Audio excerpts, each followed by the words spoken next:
হাদিসের মধ্যে এসেছে যদি কোনো ব্যক্তি হিংসা করে, একজন ব্যক্তি কাউকে হিংসা করে, তাহলে তার নেক আমলগুলো ধ্বংস হয়ে যায়, ঠিক যেইভাবে আগুন কাঠকে খেয়ে ফেলে। আগুন যেভাবে কাঠকে খেয়ে ফেলে, এইভাবে হিংসা নেক আমলকে খেয়ে ফেলে। তাই যখন কেউ হিংসা যদি কেউ করে ফেলি, আল্লাহ না করুক, আমাদেরকে আল্লাহ পাক এখান থেকে হেফাজত করেন, যদি কেউ করে ফেলে আপনি নিজেই বুঝতে পারবেন যে আপনার ভিতরটা জ্বলতেছে।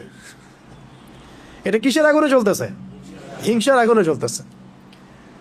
এবং এই জ্বলা থেকে দাড়ি টুপিওয়ালা মানুষটাও বাদ দেয়, ঠিক আছে? কোনো কোনো ক্ষেত্রে অগ্রগামীও হইতে পারে, বেশি জ্বলে। অনেকের বেশি জ্বলে না, বেশি জ্বলে।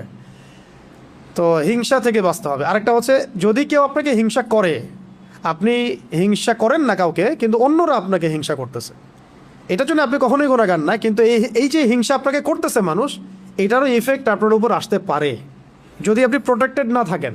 কারণ এটা একটা আগুন, যে জ্বলবে তাকেও তো জ্বালাবেই, আশেপাশে দাঁড়ায় থাকলে সেও জ্বলবে, আর তার উপরে আগুনের তাপ গিয়ে পড়বে। অতএব ওই আগুনের তাপ থেকে বাঁচার জন্য ঢাল লাগবে। কি লাগবে? এই ঢাল বা সুরক্ষাই হচ্ছে আমাদের এই সূরাগুলা, দোয়াগুলা, আমাদের আজকারগুলা, আমাদের নামাজ, আমাদের তিলাওয়াত, এগুলো হচ্ছে আমাদের প্রোটেকশন।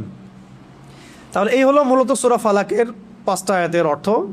এই 5টা আয়াতে আমরা জানতে পারলাম যে আল্লাহ পাক আমাদেরকে বলেছেন, মানে নবীকে বলেছেন, মানে আমাদেরকে বলেছেন যে বলো আমি আশ্রয় প্রার্থনা করছি সকালে রবের নিকটে। সকালে রব কেন? যিনি সমস্ত অন্ধকার দূর করে দেন।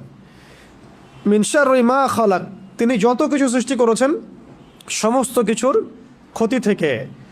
আর ওয়া মিন শাররি গাসিকিন ইযা ওয়াকাব, খাস করে এই রাতের ক্ষতি থেকে যখন সেটা গভীর হয়, রাতের ক্ষতি থেকে যখন সেটা গভীর হয়। আর এবং গ্রন্থিতে ফুৎকার দানকারিণী মহিলাদের অনিষ্ট থেকে, জাদুকরিণী নারীদের অনিষ্ট থেকে, এবং হিংসুকের অনিষ্ট থেকে যখন সে হিংসা করে। এই 5টা আয়াতে এই কয়েকটা বিষয় আছে। কয়টা?